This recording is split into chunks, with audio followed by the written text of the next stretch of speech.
compilation of excerpts from 9 free sessions that I did over a 2-day period. Each session was about 30 minutes long. All volunteers sought a connection with a child in spirit. Their selection was random. I took the first ones to contact me after a request for volunteers was posted in some Facebook groups. I was unfamiliar with them and their stories. I give each of them my directions at the beginning of the session. First name and relationship only. Do not give me any additional information unless I ask, okay? And no expectations. It just is what it is. Let it be what it is. For me, it's like looking at a black curtain, and I just hear things, see things, feel things, and I just tell you what I see, feel, or hear.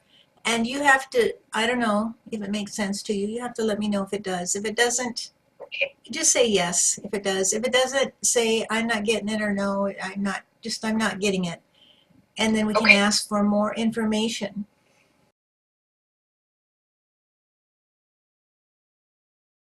What's her middle name? Marlene. Why do I hear Cora Bell? Does that make any sense? Yeah, that was her nickname. Okay, because she said she preferred to be called Cora Bell. Cora Bell. Okay, well that makes sense then. Good. Very tingly. I'm very tingly now, so she feels like she got that one through. Mm-hmm. Okay, his name is Aidan. Yes. Is there some reason that I would hear something like Jaden? Oh my God. Yes, there is an absolute reason you would. What is that? That was his nickname from when he was a baby. That's what we called him. Even till he passed, he was Jaden. Okay. All right.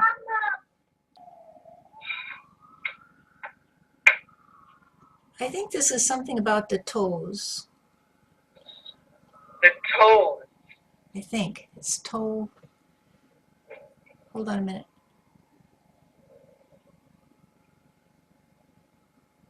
Toast? Toast, yes. What is it about toast? Toast and tea. That was breakfast. Oh, okay. That was any time of the day I would make him toast and tea. That's what he was trying to say. It sounded like totally. So toast and Yeah, tea. toast and tea. Okay, that's what he was trying to tell me. All right. That's him for sure.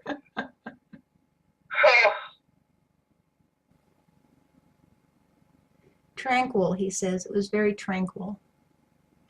Calming. She always knew what made me happy. She always knew how to touch my, the spot inside me to make me feel relaxed and kind and happy like her. I was her baby, and she treated me like it. She treated me, she spoiled me.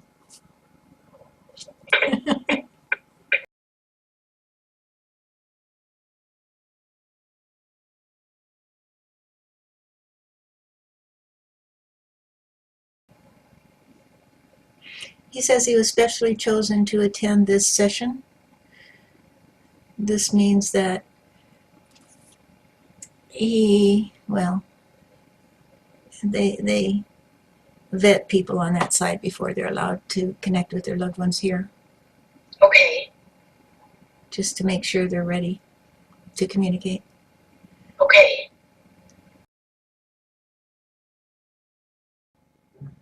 Aidan, he's here. He wants her to know that he's happy to be here, and he's so happy he got picked to talk to you.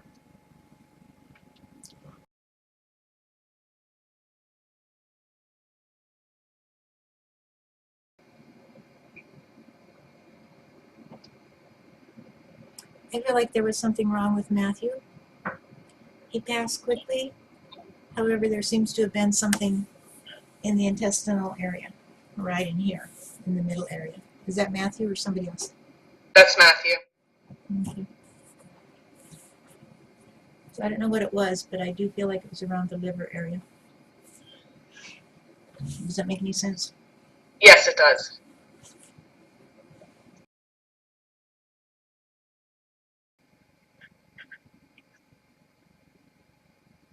Did David do something to himself? Yes. Did he shoot himself? Yes. Yes. Struggling with major depression. Yes, he was. We didn't know. Oh my goodness. Okay.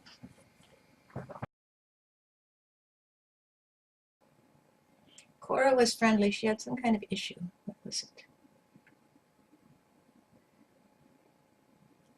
It almost feels like it was in the side, lung or something.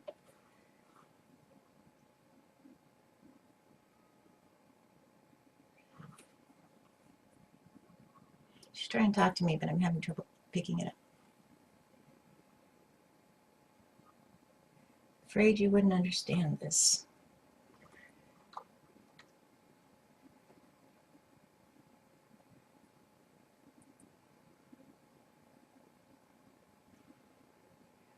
Was the framework of her life very short?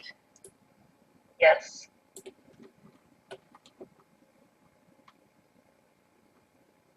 Very fresh, she says. Yes. That might be the loss. The loss is very fresh. Yes. Okay.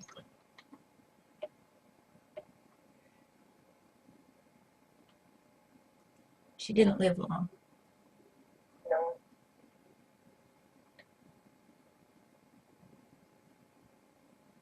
I here again came into this world for a very short time. She wasn't really cognizant of anything.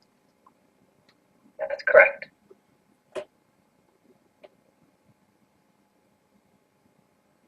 Created a big hullabaloo, though. Shortness of breath, very, very limited. Couldn't get a breath. But there's still a part of me that still I don't understand why she died the way she died. How did she die? She smothered to death. She suffocated. Okay, so that was the shortness of breath. Yes. And then her heart just stopped, I suppose. How old was Cora? She was 30 days old. She felt her spirit leave her body. It was very quick, she says. No suffering.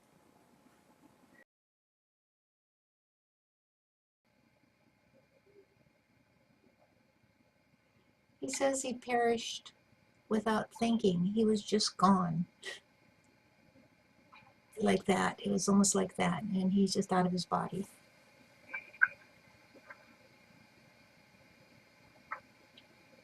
Something pulmonary.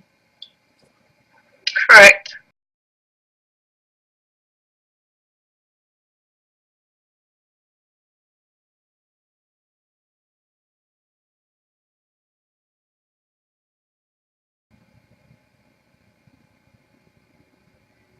He says folded his clothes. Did you fold his clothes? Yes. We were very careful with them, with each one of them. Yes.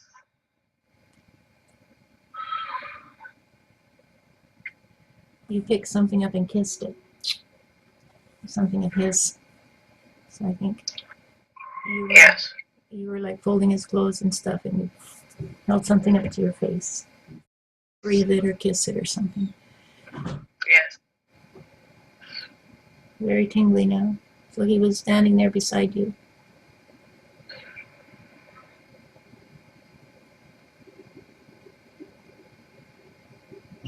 Do you have a boyfriend? Yes. He says you were with your boyfriend. He's with you now. Yes.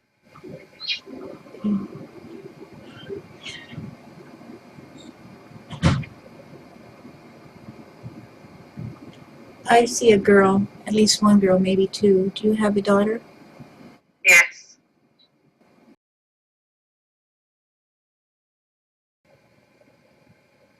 She uses the word feathers. Feathers. Does that ring a bell for you? Feathers. There were feathers. No. Have you had any feathers for signs?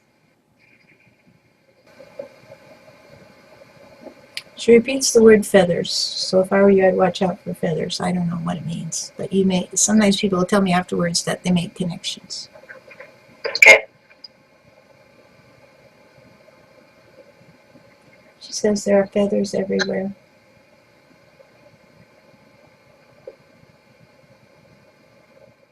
The only thing I could think of is I just got a tattoo of a wing on my arm that has lots of feathers in it. That's the only thing I could think of. Hold it up, let me see. I don't know if you can see it. Let's see, just see if I can get it on there. Yes. It's got lots of feathers on it. That's what she's talking about. I just got that done maybe 2 months ago. Okay. Is it to commemorate her or something? Yes. That's It's what she's talking about, the feathers. a piece of my heart has wings. Yeah, there you go.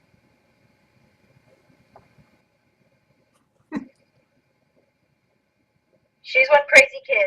Yeah, well, that's exactly what she was talking about. I'm very tingly now. She was happy that you finally got it. Took me a while.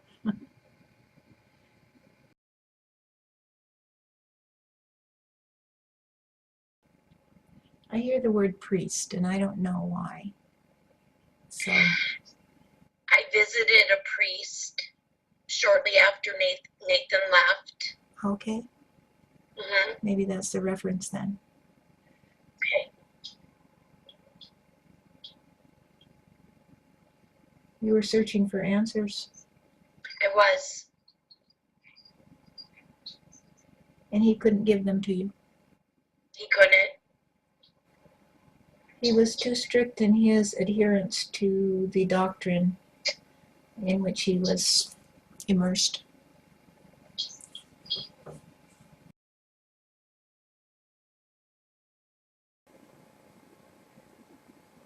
She came home back into the embrace of love.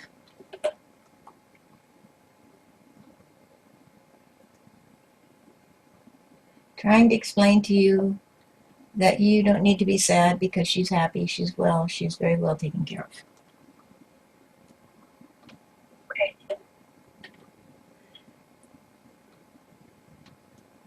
Didn't survive long enough to say hi, Mom. That's correct. So she's saying it now.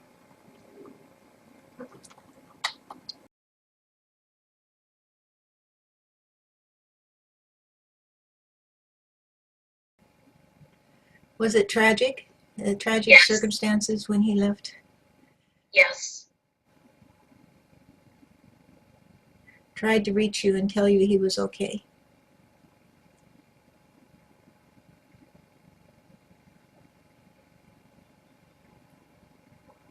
He felt something hit him rather quickly. It went very quickly.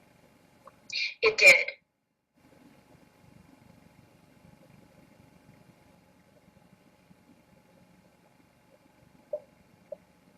He took his time about leaving. He said he was hanging on. He was trying to get back into his body.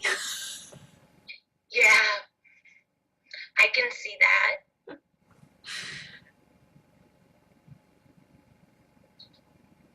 Said he wasn't ready to leave. He told them to just leave him alone like this. I guess there were whatever guides, angels that came to get him. So, all right. I see. I want to be here just a little bit. I want to talk to them. I want to tell them I'm okay. I want to... He really was trying to get back into his body. He was a little bit frightened, I think, at first.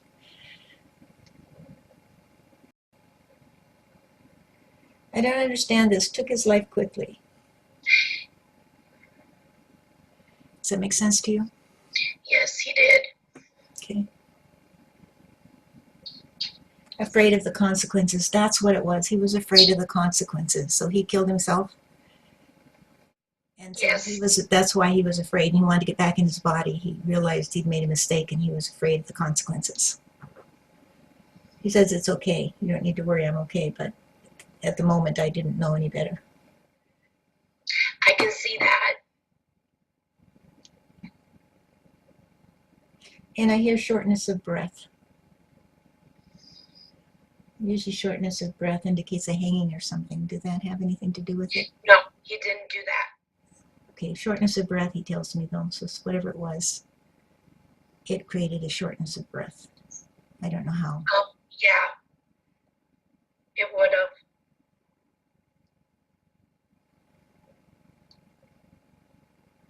Afraid he would not get back, he wanted so desperately to tell you that he was sorry. Okay. His heart he said his heart stopped. And that was it. He was gone. However, he wanted to tell you he was sorry. He didn't mean it. He didn't mean to hurt you. Paralyzed. Hold on. He was paralyzed. Whatever happened caused him to be paralyzed. Couldn't move. If that makes any sense to you. He hasn't really told me exactly what happened other than these clues.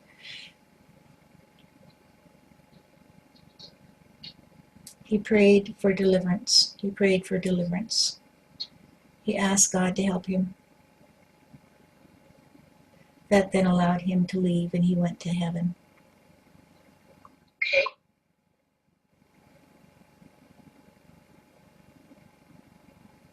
Showed him around. They showed him around. They said, it's okay. Fine. You're home now, and just relax. Don't be so stressed out, because he was very stressed when he left. He was very stressed. And he just took that with him. Okay. Very tingly now, so he says, you know.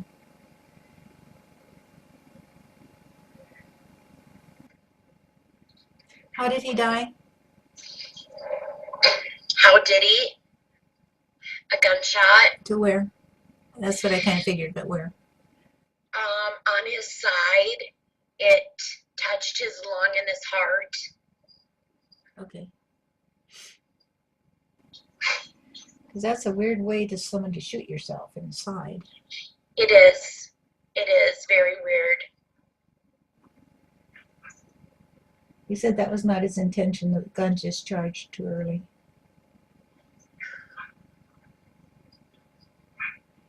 I think that's where he freaked out.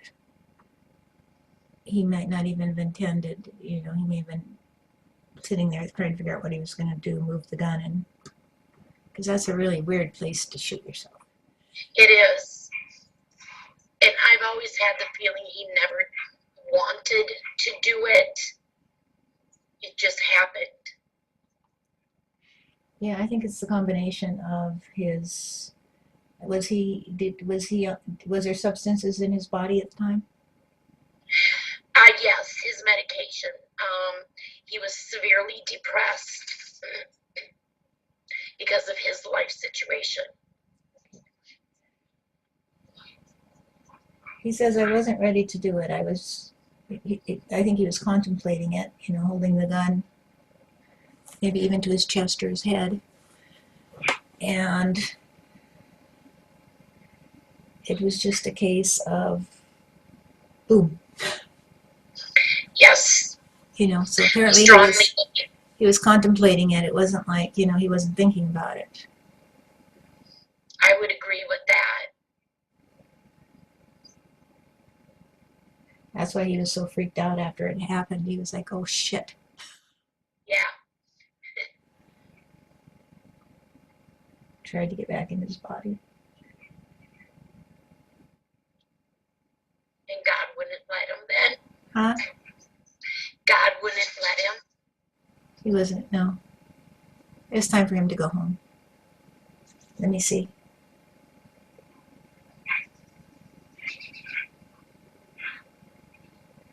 He says he sold out. He sold out his time. He sold out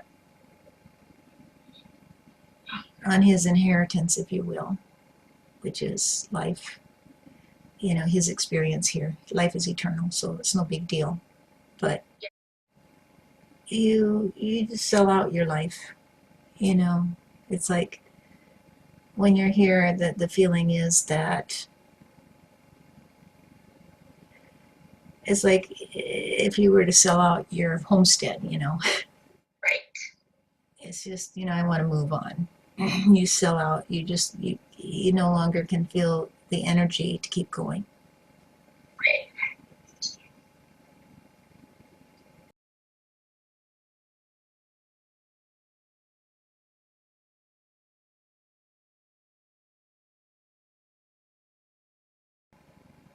He's alive, he says.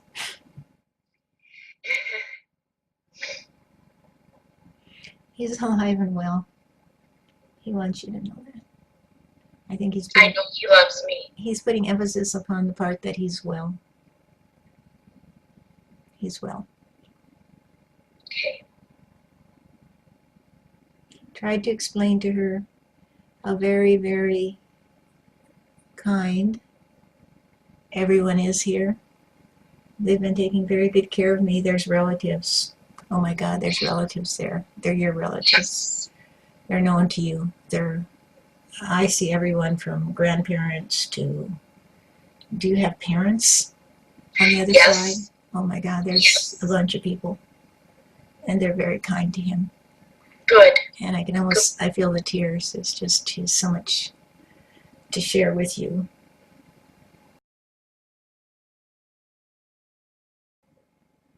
He's talking about fellows too. So there's some other fellows. So there's some other ones there too that are male fellows. Yes. These Yes. are friends and acquaintances as well as people you would know. Yes. Oh my gosh. A month before he passed, his friend's brother passed. And 9 months after he passed, his first friend that we met when we moved, that he knew since he was 13, he passed. Wow. 9 months later. I'm very, very tingly now, so that tells me that you got it.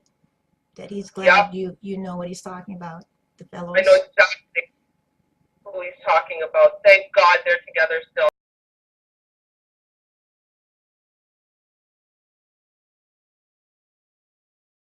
He says there was someone who left before her. There was another, she said. And she refers to it as a he.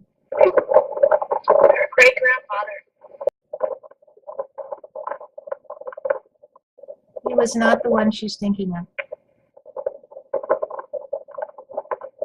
Did you have any other children, such as miscarriages or abortions? Yes, I had a miscarriage. All right, I think that's it. Did he leave before her? Yes. All right, I think that's it.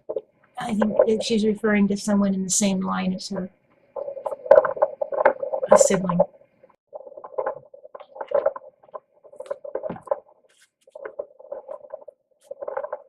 Must have been a boy. He was a boy, she says. He's with me here now. I didn't know what the baby was. Yeah, usually don't do that. Is his baby with him? Is it a she? I don't know. The baby was never born. Okay, I think it's You a saying a girl? I hear a she. Oh my God, it was a girl. She was with him from the beginning, he says. She was with me from the beginning. Thank God. Thank God. So he's with her. That's fantastic. She was here with me when I got here. Was she there first? Yes, she was there first. Oh my goodness. I could hardly believe my eyes when I looked and saw her. I was like, oh my God, you're an angel. Oh my gosh.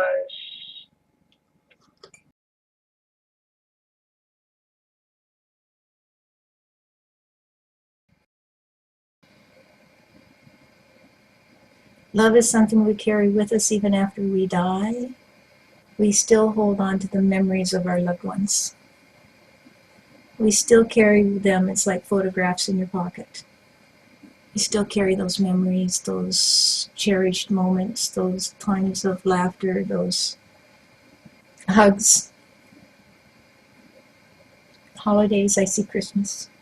To celebrate Christmas, because I see Christmas. Yes, yeah. There were these kinds of things that were important to him. They were moments when the family was together, and there was a lot of cheer. There was a lot of merrymaking. There was a lot of faith.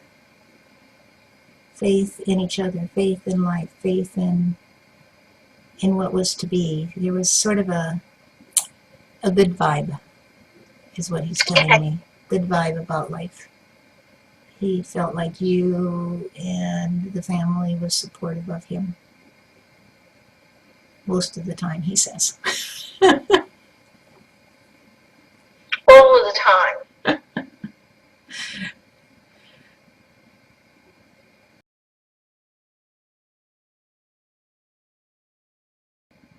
For then the manifestations are the reflections of the state within, the condition within.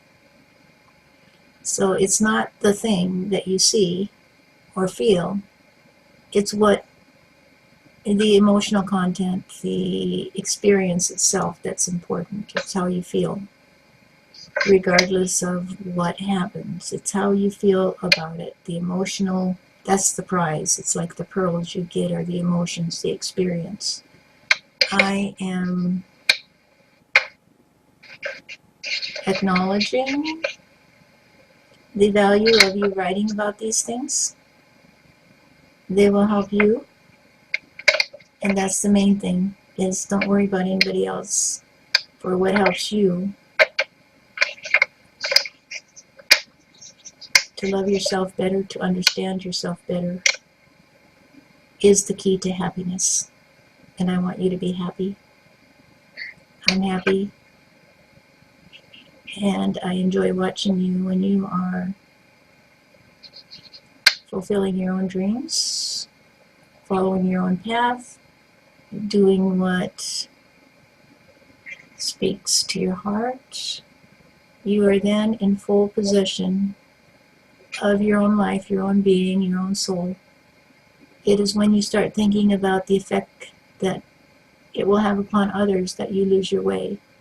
So please just stick with what feels right to you, for that is the key. And there is nothing more important than feeling at peace with yourself. This is the key to all. No, it's just the key to all.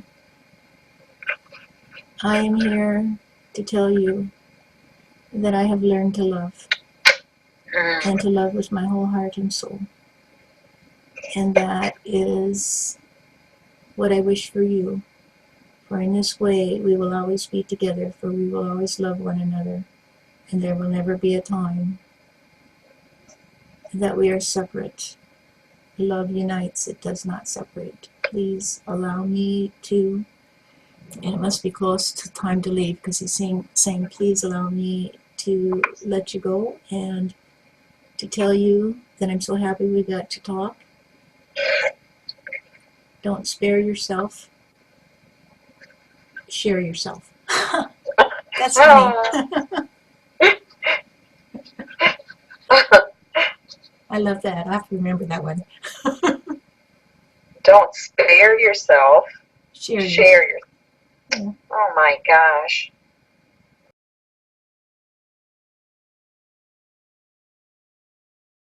This was not expected. Tell her I love her and that I'm so sorry. And if I could share with her, it's like, I don't even have a word. If he could share with you all his being, he would. He feels every pain that you feel.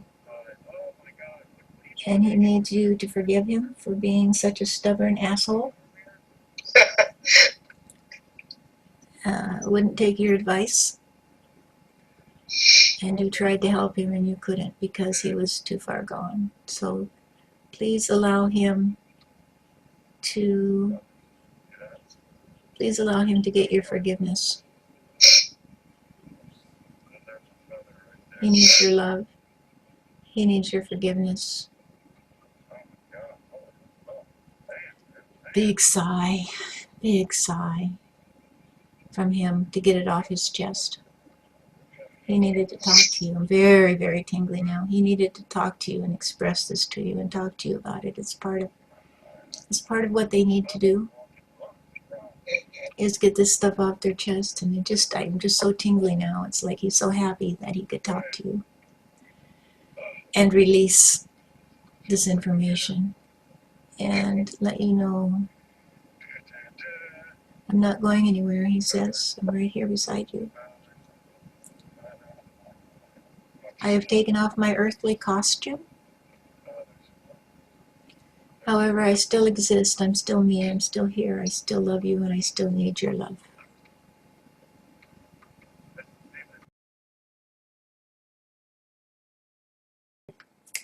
In the nature of the truth and the reality of the eternal soul, these are stories. They're movies.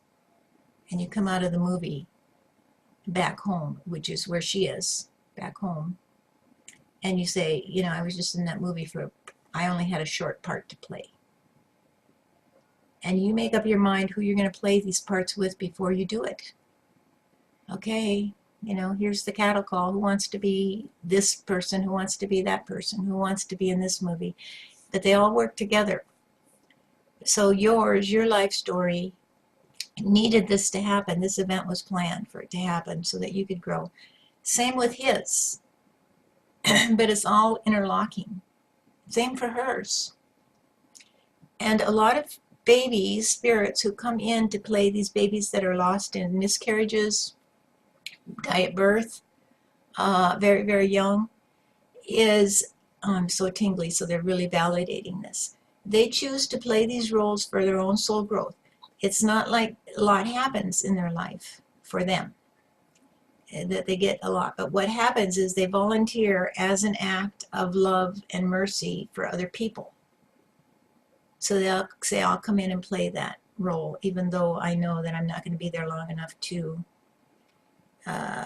really learn any big life lessons. But I volunteer to do that because, you know, it's an act of love, and, you know, it's a boost to their own soul to do that.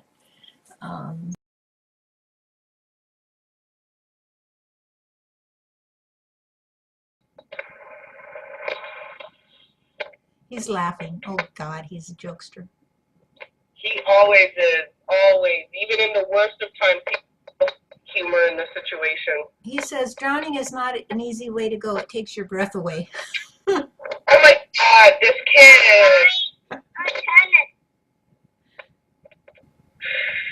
Yeah, we need to joke about that. He just likes to see you laugh. He says we think it's all funny on this side. We're past all the drama and everything, so they enjoy the laughter.